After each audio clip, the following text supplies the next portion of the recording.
Welcome back. 6 seconds. That's the name you've been hearing since we began corresponding with you and you began engaging us. 6 seconds is the world's largest emotional intelligence network. It is a community of change makers contributing to a world of insight, connection, and purpose. 6 seconds thinks the world would be a better place if 1 billion people were practicing the skills of emotional intelligence. Emphasis on the word skills because they are learnable and transferable. The thing about IQ is that IQ is relatively fixed, but we can do something about our EQ because we can learn the skills of EQ. So 6 seconds research and share scientific, global, transformational tools and methods to support that goal, the goal of 1 billion people practicing the skills of emotional intelligence. You have to understand that this is a very, very, very special moment for me. In the summer of 2002, given my exposure, my training, my work, it became obvious to me that I needed to seriously upgrade my tools, and emotional intelligence stood out as that new tool I needed to add to my toolkit. As a person walking about offering my services in training and consulting, I had the distinct pleasure then in October of 2002 to go to San Mateo in California, and there I met two people who've had a significant influence on my life ever since then. Her Grace, Annabel Jensen, and Josh Freedman, two excellent human beings who have dedicated their lives to improving the human condition in the world and space that they occupy. There's Annabel, and there's Josh. Annabel, it is so good to see you. You have no idea.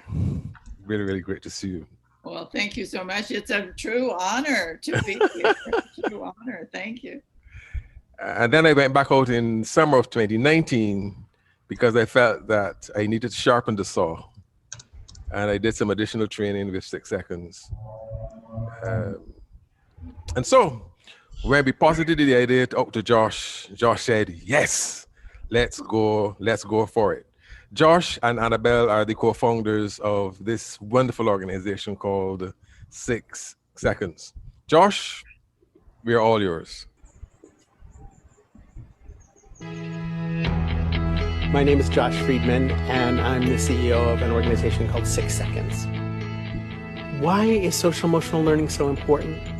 Think about the challenges that our children and students are facing in the world today.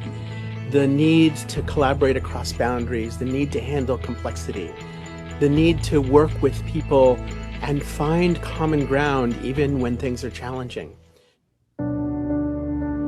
Kids are stressed for the first time, more stressed than adults, and they're suffering. And we must equip them with the skills to navigate this complexity and to handle the world that they are inheriting. Fortunately, the skills of emotional intelligence are learnable, and these are the skills that kids need to flourish now in schools, but also in life and in their careers.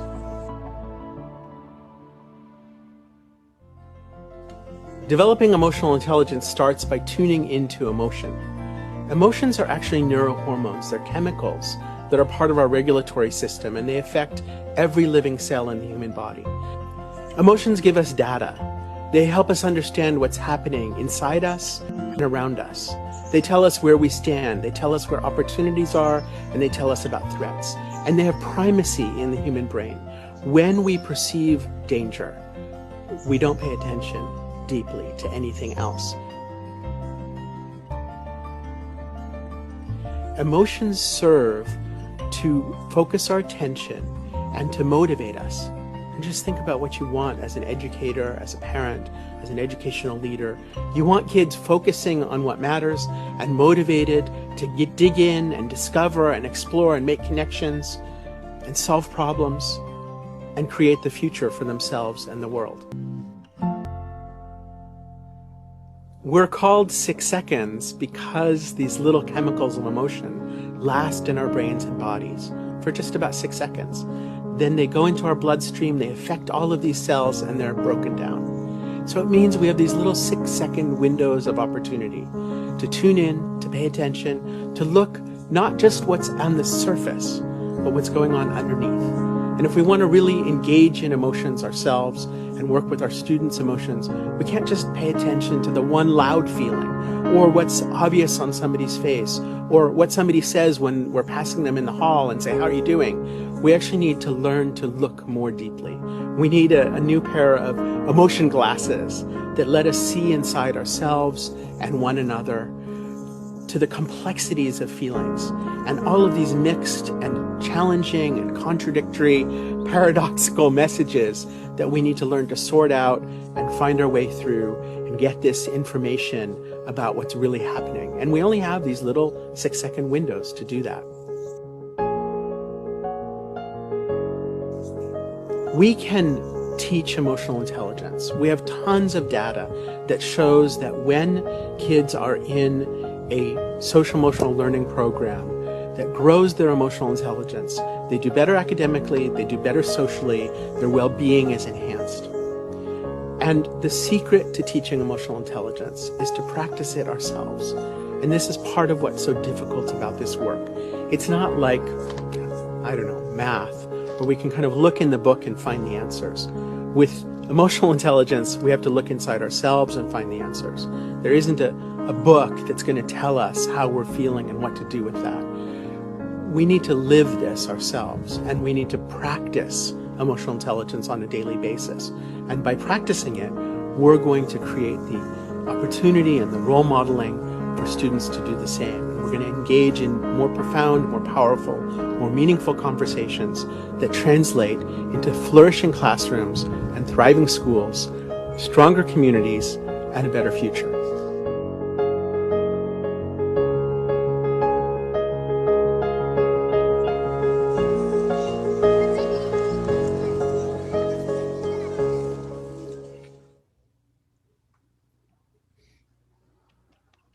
Well, I just like seeing all those kids and families.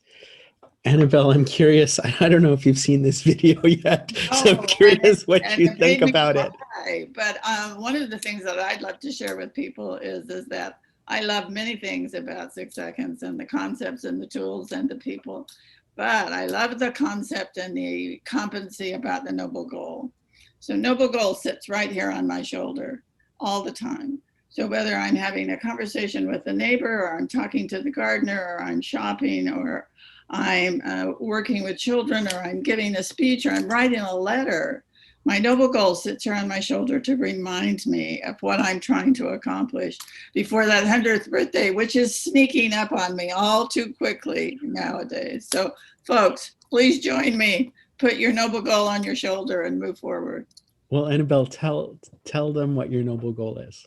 My noble goal is to use my voice. I chose that deliberately because I hate giving speeches.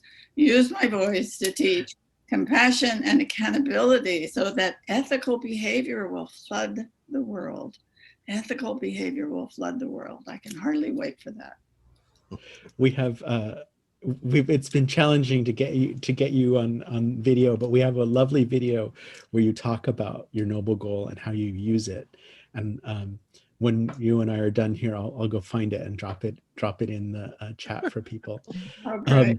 But I told Tony that I thought the best way to get you to join us today is to tell you that you didn't have to do anything, just kind of show up and we'll chat.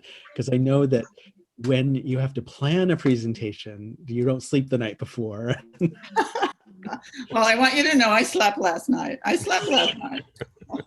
But folks, I just want you to hear the power of this. So Annabel is quite introverted, and we've known each other now since we started working together. I started working for Annabel in 1992, And I'll tell you the little story of why I teach emotional intelligence in a second. But in all that time, I've been with Annabel on stages all over the world, and I don't particularly mind speaking, but I know it's really painful for Annabel. This is the power of a noble goal, is that it takes us beyond ourselves. And I remember when my kids were 3 and 5, we started talking to them about their noble goals and about what would take them beyond themselves, what would help them make the difficult decisions to be committed to do something more than they could maybe do on their own. So, whether you're a preschooler or whether you're 81, is it 81? Mm-hmm. I think this piece about really feeling connected with your noble goal. And I believe this is inside every one of us, every child, every adult. We don't need to wait till someday. It's there. And that as we practice emotional intelligence, it's about hearing that voice of our noble goal. It's about feeling that connectedness with each other and with ourselves that lets us step forward and be the people we mean to be. Well, Tony, do you have some questions for us that you wanted to ask, or should we just keep chatting? Because Annabel and I can just keep chatting. Absolutely, absolutely. You talked a little bit about the origin of 6 seconds, yeah? Yeah. And you talked about the work that 6 seconds is involved in. But I think the important takeaway for me is the critical role that we have to influence our young lives. And a lot of that influence, in fact, the majority of that influence is not so much what we do, but who we are, how we turn up, how we function. And so we asked participants to complete the emotional intelligence assessment so that they could walk away with a pretty broad sense of, so how am I presently functioning? Where do I stand in this whole question of emotional intelligence? As I think about and potentially prepare myself to be a prime mover in this whole question of social and emotional learning. So if you want to take the opportunity now to reference those results, the one page that they got, and help them to understand what that report is saying in terms of their emotional intelligence. Yeah. So we have developed a lot of assessment tools for children and for adults, and we publish normed, validated tools that have very strong psychometric properties and that also attempt to take this science and make it very simple for people. So of the 46 different variations of assessment reports that we publish and that we have in our system, this Unlocking EQ profile is one of the more simple tools. I don't think it's easy. I think it actually has profound meaning and depth, but it's distilled down. And I want to just mention, since we're in an education conference, we thought it was very important to have the same structure, the same model, the same concepts, the same framework, the same scales for children and for adults. And maybe before I go to the Unlocking EQ, Annabel, could you just share why is that important that we can have kind of this across the age span assessment tool? Well, I think it's important because the child becomes the adult and the adult always has a child within. So I frequently tell people that when I'm talking to a child, I'm thinking about the adult they want to come, and that's the person that I'm encouraging and cheering and moving on. And when I'm talking to the adult, I'm really thinking about the child that is still hurt and hasn't recovered from some of those scars and that trauma that has been taken place. But in order for us to communicate together, let's be using the same skills. Let's be talking about the same pieces so that the puzzle will fit together. So we have a shared vocabulary, whether you're a younger child or an older child or an adult who's still got that child inside. whether you're a parent, whether you're an administrator, whether you're a system leader, having the same framework of what we mean by practicing emotional intelligence and how we measure it. So this tool, all our tools, we have the same scales, the same structures for younger children, older children, and adults. And we're the only emotional intelligence tool in the world that where that is true. That it's the same scales, the same model, the same structure. It's not the same questionnaire because it's normed and validated and structured for children or for adults, but the outputs are parallel. So on the Unlocking EQ profile, hopefully you got something that looks a little bit like this. And you can see there are three parts, three sections to it. The first thing I want to say is this is a snapshot. This is data from you for you. It's not the truth. And I say this as one of the authors of this tool. It's just data. And the question isn't, who are you? It's not about a diagnosis. It's about a map that can help you understand where you are in this moment and help you move forward towards where you want to go. And so step one is about where do you want to go? And as you read this step one, it's like Annabel and I were chatting with you and said, hey, how are things going? How are things going in your health? How are things going in your relationships? Are you achieving the things you want to be achieving? What's your overall quality of life like right now? And you talked to us for a couple minutes and you told us something about what's going on for you. And it's just distilled there for you of how things are going. So as you read that advice from you to you, what comes up for you? And do you notice an area where you think, yeah, you know what, I would like to strengthen this, or I would like these to be more in balance? So Annabel, do you have your magic wand handy? Absolutely. Carry it always in my backpack. So if Annabel lends you her magic wand and 6 months from now you've made an improvement, or maybe just sustained what it said in that life success box, what would you put in that future? What's something you would either maintain or improve? And just take a moment and note that down. So Annabel, I'll just put you on the spot here. I know you don't have your Unlocking EQ profile in front of you, but what would you write in that box? Oh my gosh, what would I write? I love putting Annabel on the spot in front of does other love people. putting me It's on super the fun. I think that I would focus on the choose yourself section because it's about the doing section. And I am very anxious right now about the world that we live in and how many things need to be done. So I would want to be pushing the doing part of me. Where's my initiative? Where's my emotion? I mean, where's my motivation? Where's my optimism? And am I navigating my emotions? Because those are the competencies that are stuck within the choose yourself box. So I'm going to choose myself to do something every single day to move my noble goal forward. Well, and I know you have been grappling with some health issues this year. And so I imagine being stuck at home and also being back and forth to the hospital too many times, you're ready to get out there and do the work. Absolutely. All right. So that's what Annabel wrote in that box for future is 6 months from now, out in the world, doing her work, increasing optimism. So hopefully you've all written something down. And then we go to section 2, and you can see the model on the left, and you can see on the right side your own order.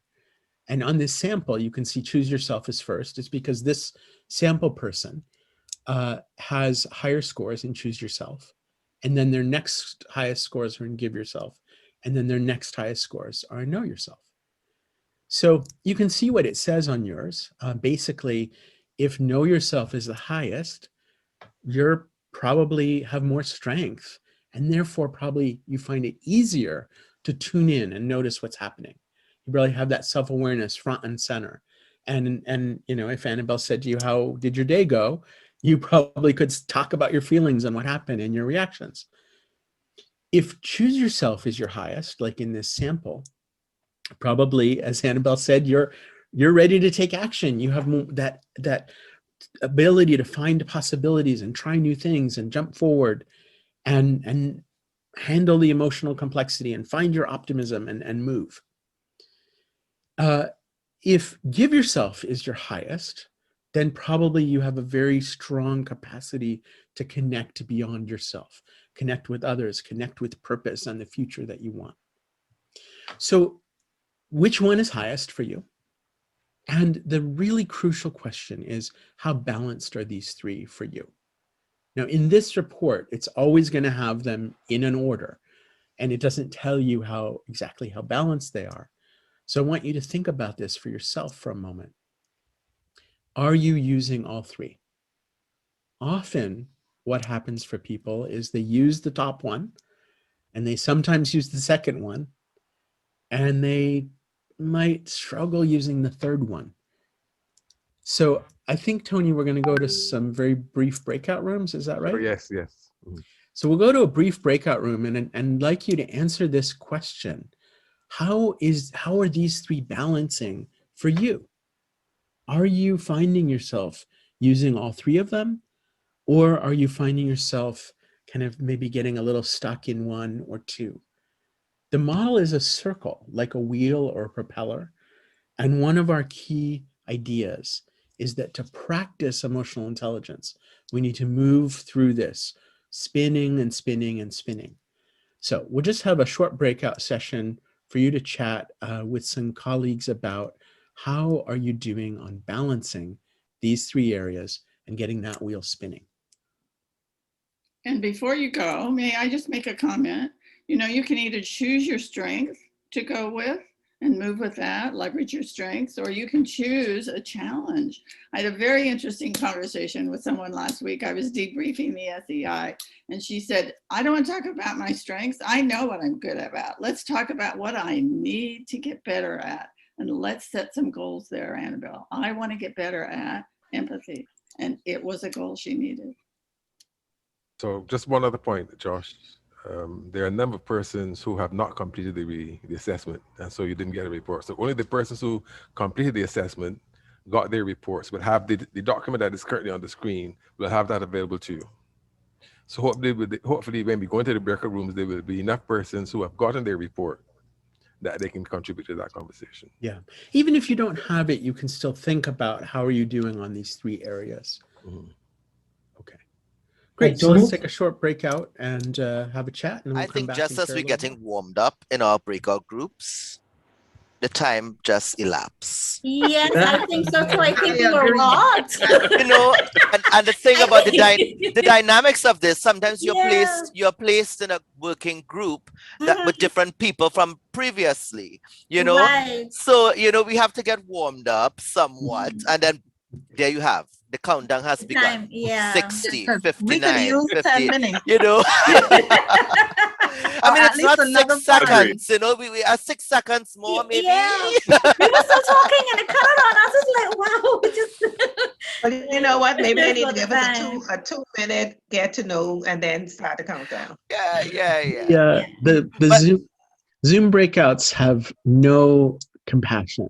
none No, whatsoever. They're just like, that's it. You're out of here. What are you also talking Well, about? I'm glad you all got at least a Josh? chance to start talking about this. Josh? I think, yeah. Yeah, what we're also talking about in that comment is our deep need for connection. Our Yeah. deep need for connection. Yeah. Yeah. That's so Yes, true. agree. Yeah. And especially in this era, Absolutely. Mhm. in this era of so much disconnection. And I know so many students are struggling with this. All right, but the cruelty of time, Tony has only given us a very limited amount of time. So I'm sorry. we're going to have a part 2 of our conference. Mhm. I just want to turn your attention to the third part of this profile. Now, this is the world's first artificial intelligence for emotional intelligence. And I know a lot of us, when we hear artificial intelligence, it's like, that's something scary. But it's also got some useful power for us to harness. So we have built the first artificial intelligence to help people develop emotional intelligence. And this year, in 2020, we released for the first time the youth version as well. And so now we have this guidance to help people say, all right, well, I'm interested in emotional intelligence. How do I start? Now, I'd like to just call all of your attention to your smartphone for a moment. When you're driving, let's just say we all go visit Tony's town, and we haven't been there before. And Tony says, well, here's my favorite coffee shop. I'll meet you there. And so we all, get out our phones and we put the coffee shop in our phone, and we just kind of follow along, right? It just says turn left on this street, turn right on that street. But what it's done, it's the same kind of artificial intelligence that we built here. What it's done is it's done thousands of calculations. What if I turn left? What if I turn right? And it started with where you are. And this is what this has done as well. Starting with your profile, where you are, it's done thousands of calculations to say, well, what if you changed this? What if you tried this? What if you improved this? And it's offering you 3 keys. Now, Tony knows his town, and he knows lots of ways to get to that coffee shop. So he can follow the GPS, or he can follow his favorite route. The same thing is true here. This isn't the way. This is a way that mathematically is likely to be effective for you. And what I would like you to do is whatever it is you wrote in step 1, I would like you to look at step 3 and say, is one of these things going to help me move towards what I wrote in step 1? Is there one of these keys that I feel like I could practice, that I could try out, that would feel good to me, that I would enjoy? I'd like to print this out and stick it on my fridge or my mirror or my desktop and remind myself, yeah, I want to do this. And as you think about that, wanting to take one of these steps, wanting to turn one of these keys, how will it help you with what you wrote in step 1? And if you would be so kind, I would love it if you would type in the chat, what is something you want to try based on your discussion, based on the advice in step 3? What is something you want to try that's going to help you move towards your goals? So quick comment in the chat, please.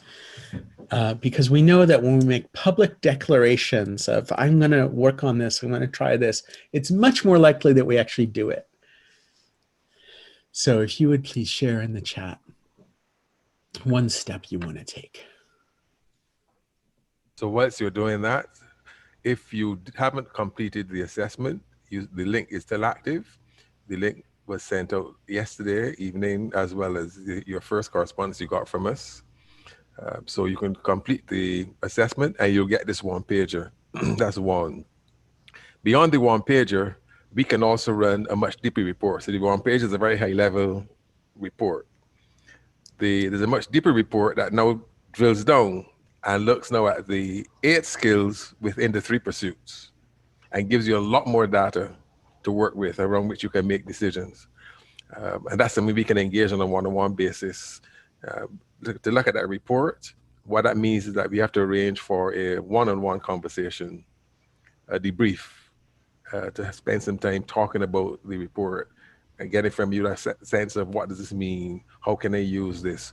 What am I going to do? What aspects or what actions am I going to take given this feedback that I'm getting?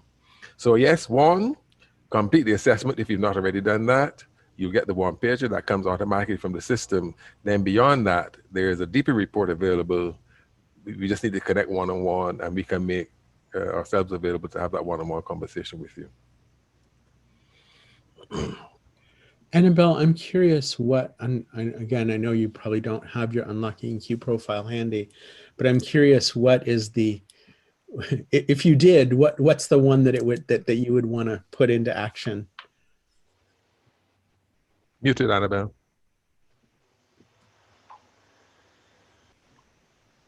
There we go.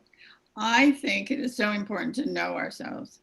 There's a wonderful book out there called Insight, and it really pushes the significance of understanding who we are and recognizing our hot buttons and our cold buttons, and recognizing our strengths and recognizing our challenges. So I am always looking for ways to get a better picture of who I am. and spend every day at the end of the day doing a little reflection about, do I really know myself, or are there some parts of myself that are still a mystery? So you can never know too much about yourself, because that will help you to understand the rest of the world. So one of the things you said, sorry, Josh, one of the things you said at the top end is that the process is the content. And Annabel did something just now that I'm not quite sure if you picked up on. She talked about our strengths and our challenges. Where we've come from, we talk about our strengths and our weaknesses. But instantly we reframe the conversation, our strengths and our challenges, our strengths and our gaps. Those things that we need to work on, yeah? Thanks. And I'll just mention, I know we're out of time here, Tony. I'll just mention that one of the things we've tried to do is make emotional intelligence fun and accessible. We are partners with UNICEF in the world's largest social emotional learning project. It's called Pop-Up Festival. And it's a completely free curriculum that's used in 200 countries and territories. And it's all playful. It's all kinds of games and ways of bringing children and adults into exploring and making friends with their emotions and just being able to talk about this. And I think that that first picture frame of saying, oh, this is something that we can talk about. This isn't something, asking somebody how they're feeling. That's something that's just part of our lives, and it's something that's valuable to us. And so by making it playful, making it engaging, making it feel practical, that's been an important part of our journey of introducing these skills to people all over the world. And Tony, in closing, I wonder if I might just make one comment. Many of you are going to be starting out with new projects in your school, projects in your community, etc. And I want to talk for just a second about the importance of trust. Trust is such an important commodity, and there's no one that I trust more than Josh. And when we sat around that kitchen table in the very beginning, that very first year, and maybe I would ask Josh to do something. Josh, I need red paper. And Josh would come back with pink. I knew that Josh had done his very, very best job to get the paper at all. And so we cheered that we had pink paper. And so folks, remember to cheer and support each other and to trust them to know that they're doing the very best job they can possibly do. And I wish you luck with your journey, your own journey. Well, I don't know what I've done to deserve both of you in the same conference. So willingly sharing. Well, Tony, I know. I will tell you, what you've done is you've persevered and you've showed up and you've given and you've shared and you've participated and you've been part of this community. Yes. And you've brought people into this community and you've shown us that your heart is in doing this work and that you want to do it together. And folks, I tell you what, like this is hard work, this heart work. And if we can show up for each other and we can keep showing up for each other, we are going to make a world of difference. All I can say, and I know it's not enough, is thank you. God bless you too. All the very best. 2035, this young lady will be 100 years old. And that's where the 2035 comes about, so that that's right. Let's move 1 billion people on that billion. I want that billion. And that will be the most wonderful birthday gift that we can give to Annabel Jensen. Absolutely. Yeah. I'll drop that link in the chat and all the best, guys. Sending love. All right. I'll tell you later about a very special offer they're making available to you guys as educators and participating in this program. Thanks most kindly. Good seeing you.